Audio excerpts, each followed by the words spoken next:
Dear Diary, making the decision to immigrate to Calgary felt like I was placing an Amazon order for freedom, endless possibilities, social security, and a beautiful world of seamlessly integrated multiculturalism. Only instead of autofilling my credit card information, clicking buy now, and receiving my package the next day, I spent months filling out paperwork and acquiring various documentations. And I spent years waiting for my visa. And when my metaphorical package finally did arrive, it wasn't exactly what I ordered. We're Onya and Tomi, and on Diary of a Niger Immigrant, we're talking about what happens after you buy that one-way ticket. We'll chat with guests and hear their immigration stories. We'll commiserate, celebrate wins, and gossip about recent microaggressions. Buckle up, y'all.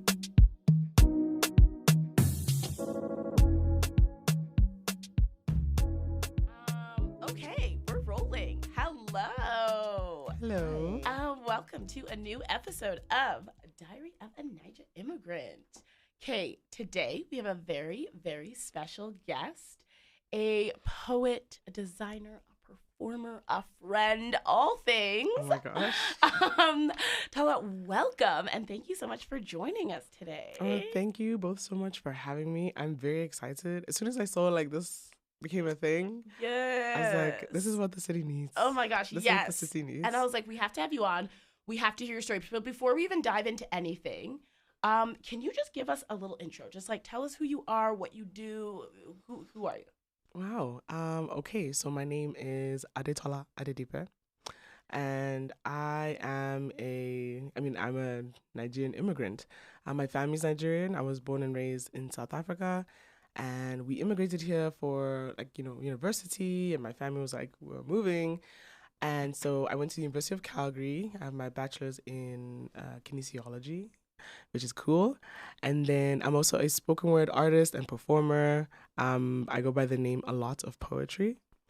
I'll let you think about why. And honestly, then, it took me a really long time to figure it out. When you told me, when you're like, aloT is Tola, I was like, exactly. My mind was blown. Yeah, so we like to have fun. And then I also started a brand and web design company called Poetic Designers, specifically for just artists to just help them gain confidence and professionalism in the online world. Because I also felt especially with the other BIPOC artists, it's for some reason we're not as visible online, especially when it comes to websites and stuff like that. So I wanted to help out with that. And then I also work at the Eska Foundation Art Gallery as the gallery assistant and bookshop manager. So that is me. Amazing. Yes. Interesting. That. Okay. Okay. You were born in South Africa. Yes. That's different from everything I've ever heard from every other immigrant. Yeah. So that love means that you're story. an immigrant from South Africa to South Africa, second generation immigrant in South Africa, and then an immigrant here in Canada. Yeah. So second gen South African, and then first gen Oh, interesting. Yeah. Canadian, I guess. So Yeah. the difference, I'll be curious to understand the difference between being in South Africa and actually being here in Canada. Is there, because I know in South Africa they have whites and they have blacks as well. And so sometimes I've also seen in the news where we have, sometimes there's still racism in South Africa. So I'll be curious to know the difference between actually being in South Africa and being here in Canada. Hope I'm not diving too deep too No, soon. I'm Oh, no. let's give it. Yeah. Yeah. I mean, Just that's- first thoughts on that. Yeah, so I would say I loved living and growing up in South Africa. It's such a beautiful place, especially because in the end I'm surrounded by my people, right? There's a lot of Nigerian immigrants to South Africa because that's kind of that was kind of a place where a lot of Nigerians went to at the beginning, when things started to look I would say bleak in the homeland. And so so my parents immigrated there, and then me and my sister were born there, and then my brother was born in Nigeria, and he came when he was 2. Okay. So he also lived there his whole life, and then of course like I said lots of Nigerians moved there. So a lot of my friends growing up were Nigerian. We were all those first gen Nigerian immigrants. So I always had my Nigerian culture around me. The parties, the events, knowing all of us knew each other. We go to each other's houses. Yeah. So I never lacked any Nigerianness while I was in South Africa. Right. So that's the best part about South Africa because due to colonial situations, there were so many cultures that were mashed up into South Africa because South Africa has 11 official languages because there's 11 different people in South Africa. So the whole time people are always so accepting of all the other cultures, it's in your daily life. I speak little bits of some of the different languages. Your accent, I still get that South African thing. Yes, thank you. I'm so glad. And then so of course like you said there is a large white population in South Africa, but it's only they're 10-15% of the population. But of course the problem comes with is they own 90% of the land, you see, and the wealth. So it's it's still, because it's so fresh, we only got independence in 1994. That's just the year just before I was born. So if I was born a little earlier, I'd have a different kind of live in a different kind of world.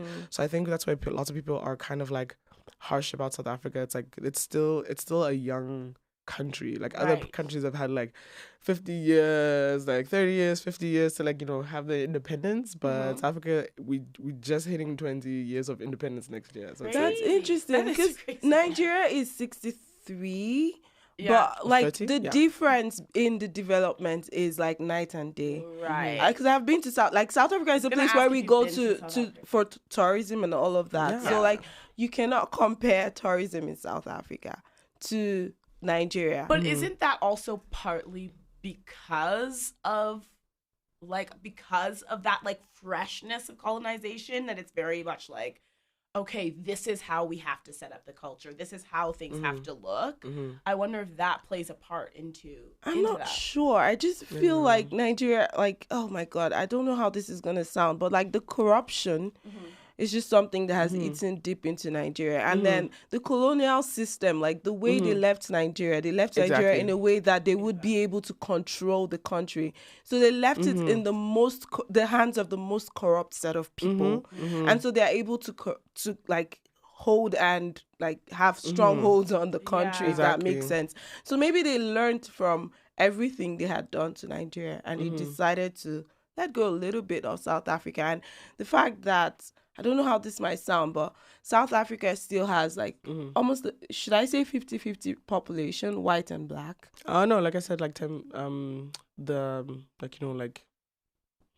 I say What's this? the percentage? You said I it was want to say the white population / the Euro-African population / all those things. So the descendants of colonizers and stuff like that, it's probably 15%. But then she was saying, but they own 90% of the wealth. Exactly. So I don't know if that's the reason why, because Africans, we just, there's just something about mine and how to make profit out of everything. Yeah, but I think in the end, that's all trauma, because especially in when things like colonization, all that stuff is happening, they pit all the black population against each other. So they want to. So it's almost it's a mindset. Let's say you lived in poverty and now you're no longer in poverty. You might have those kind of you might still have a poverty mindset. I need to buy as much food as possible and to store as much as possible. I need to do this. And so in that situation, if you're now it's it's post-colonization, you think to yourself,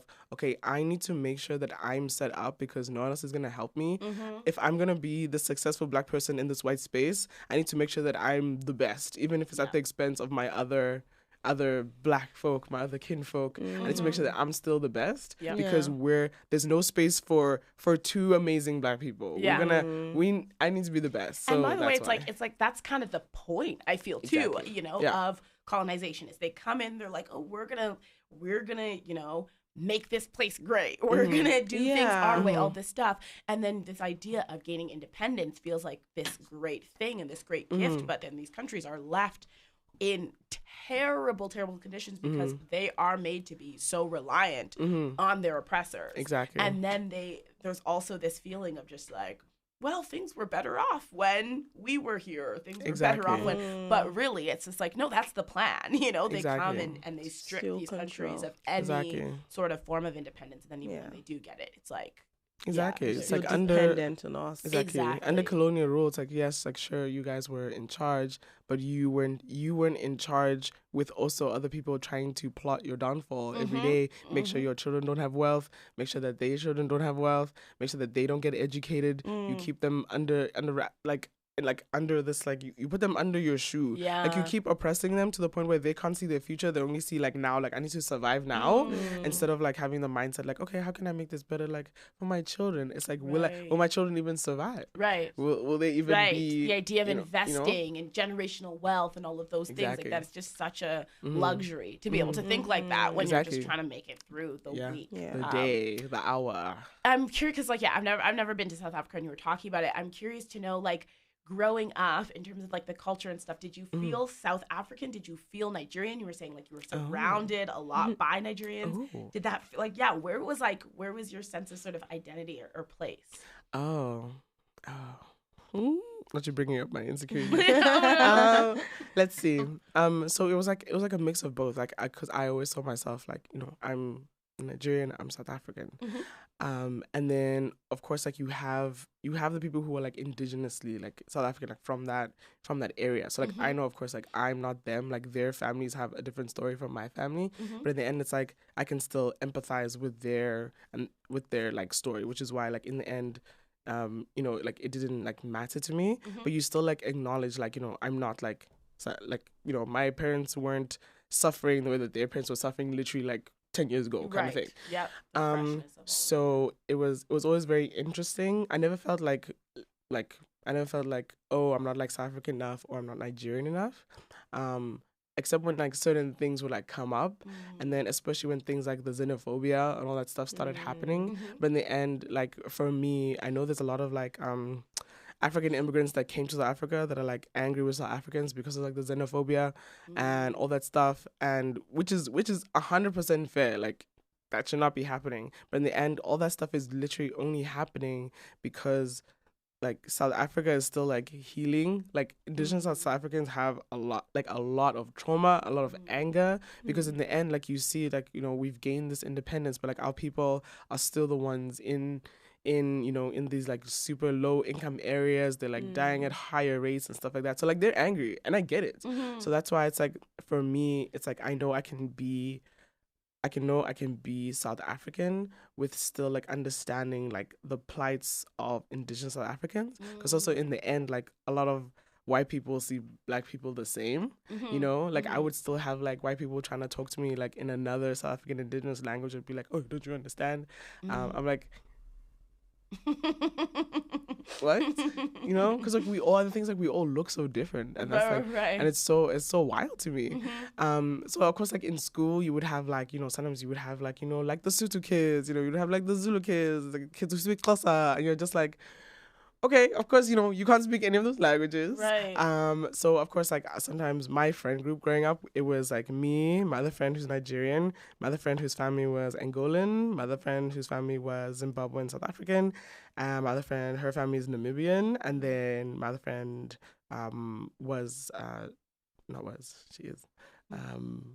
she's Shona, so like she's great. And yeah, so she's like indigenous South African. So like our whole friend group was like mixed up. Yeah, but sometimes like the immigrant kids like hang out with the immigrant kids. Yeah. But not because we don't like the other, like it's just kind of like the way it happened. Yeah. It just, sometimes it was just like a language thing, because sometimes you could just like Fair. speak to people the way that you in your mother tongue. Right. So of course like a lot of us immigrant kids didn't know our mother tongue, because I literally grew up speaking Afrikaans first, which is like the Dutch, yeah, kind of like Quebecois French is to France. Right. That's what Afrikaans is to Dutch. You know?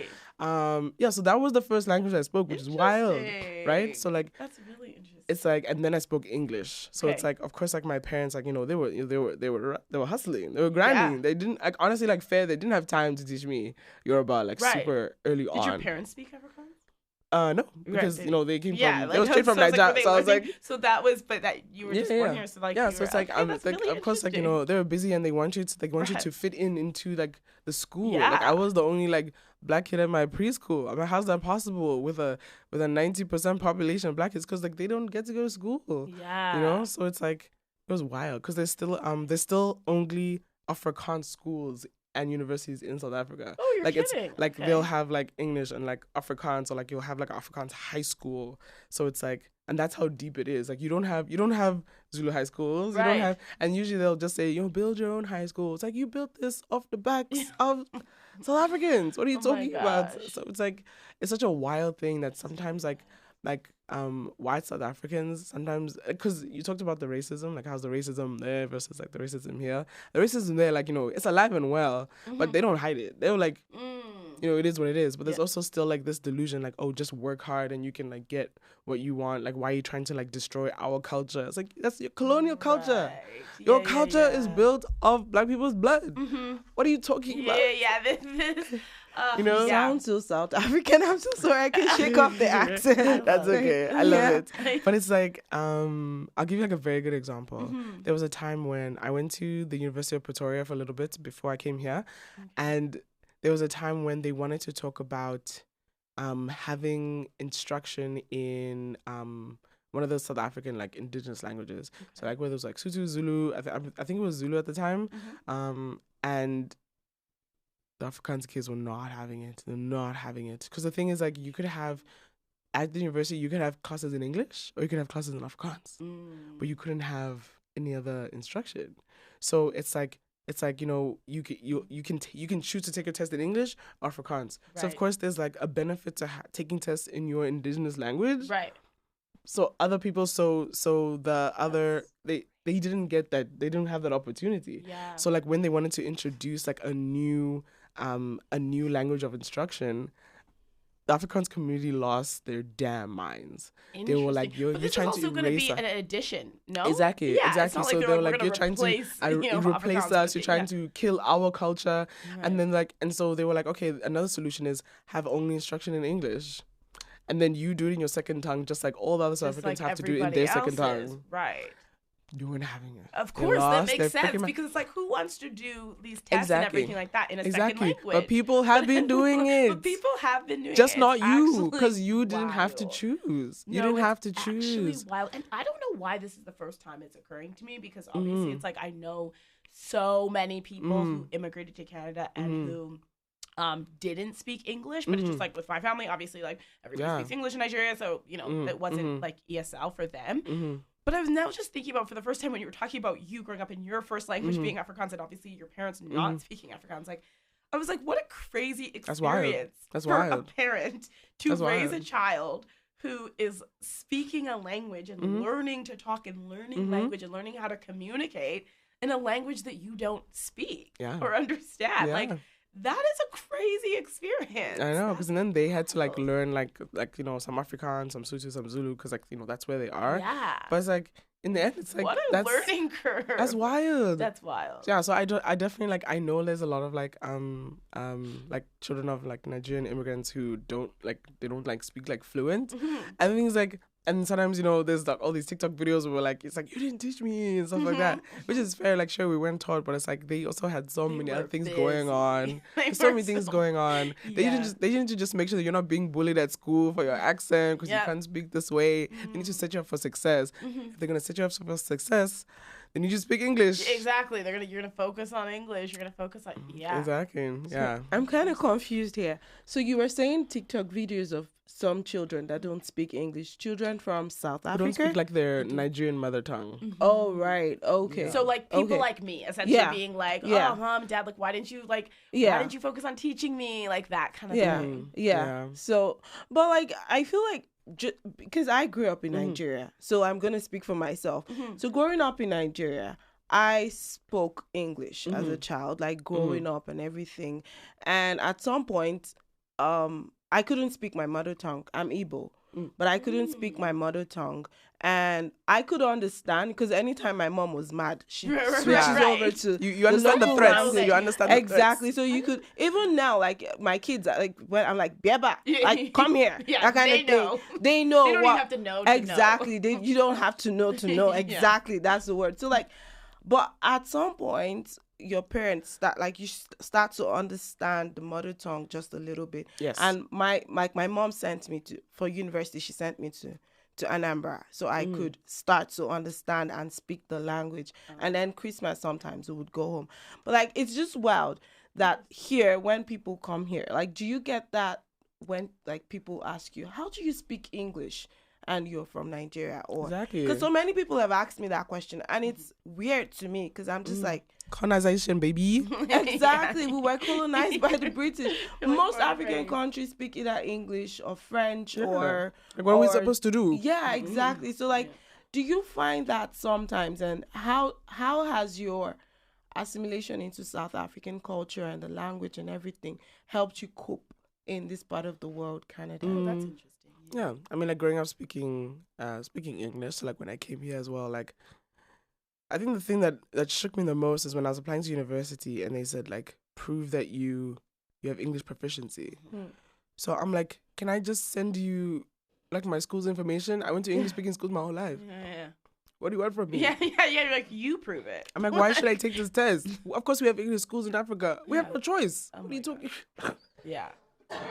That's the Sorry. thing. Like, there's Sorry. such an ignorance, I feel like, just around, like, yeah, this idea of you have kids, university students, whatever, having to take these extra tests. When it's like, Yeah. if you knew anything, you You would would know that I'm, like, just as fluent as anybody who was born and raised. Exactly. They'll be like, oh, like they'll think about your accent and be like, oh no, speak English so well. It's like I speak English perfectly fine.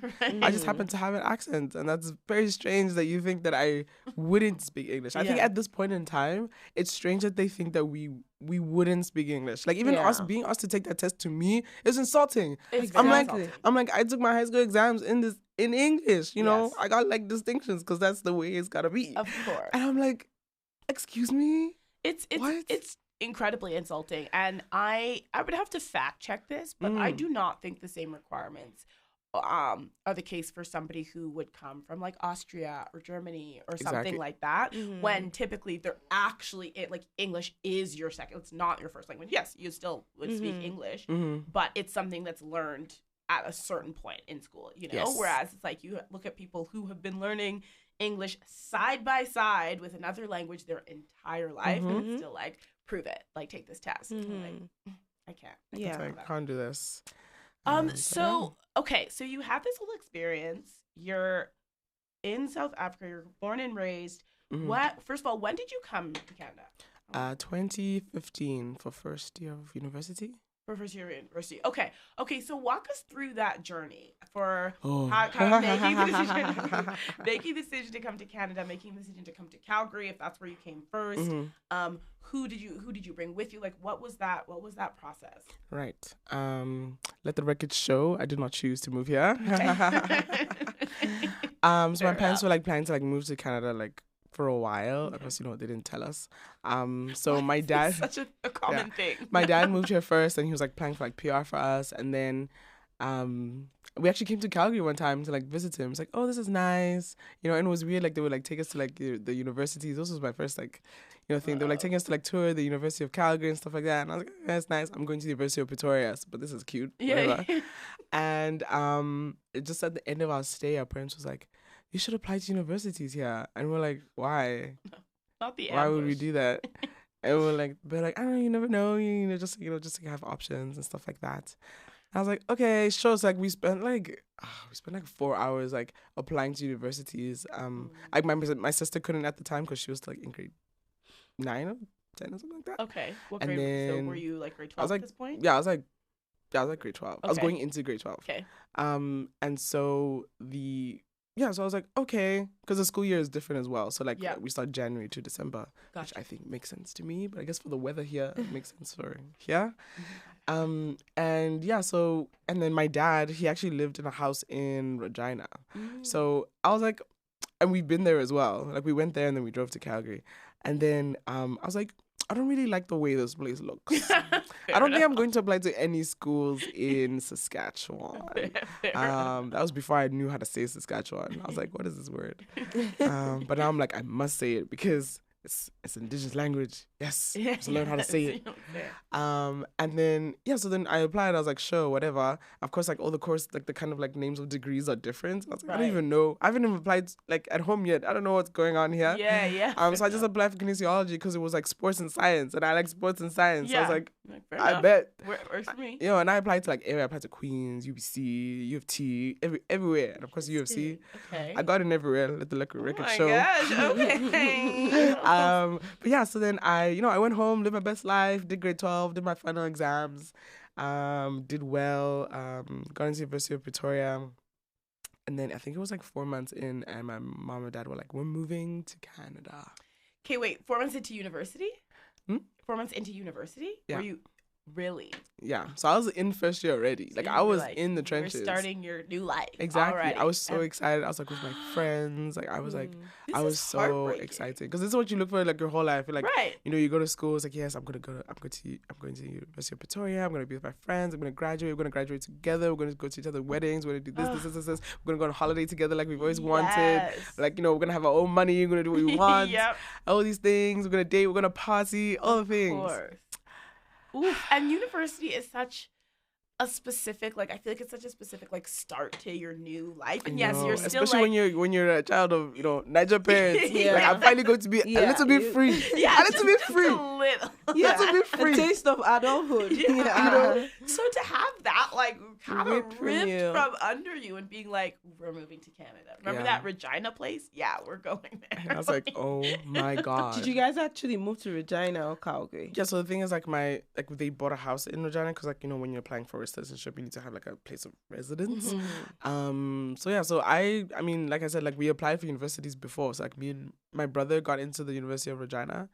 And then I got into University of Calgary. So of course I had to come, straight here. Of course I had the option to like go to Regina first and like stay there and then go to UFC. But I was like, no, I'm gonna stay here as long as possible. So I didn't even go to orientation. I was like, I want to stay with my friends as long as possible. I didn't even go to orientation. I was like, I don't care about those people. I want to stay with my friends longer. So I waited until it was like I came out on like the 8th of September or something. It's like at the end of like orientation. I bet everyone went to like the orientation and stuff. Like, yeah, I remember orientation. I was like, I don't know nothing. I don't know anything. You were like, I was soaking up the last moments of my life. Exactly. like I get I'm sad. I'm sad. I'm a sad girl. You can listen to the rest of this conversation by searching The Diary of a Niger Immigrant on cgsw.com or wherever you get your podcasts. The Diary of a Niger Immigrant is proudly presented to you through Onyi's Lens. You can keep up with us on Instagram by following The Diary of a Niger Immigrant and through Onyi's Lens. Don't forget to rate, share, like, and drop a comment on topics you'd like us to discuss. And I'll see you on the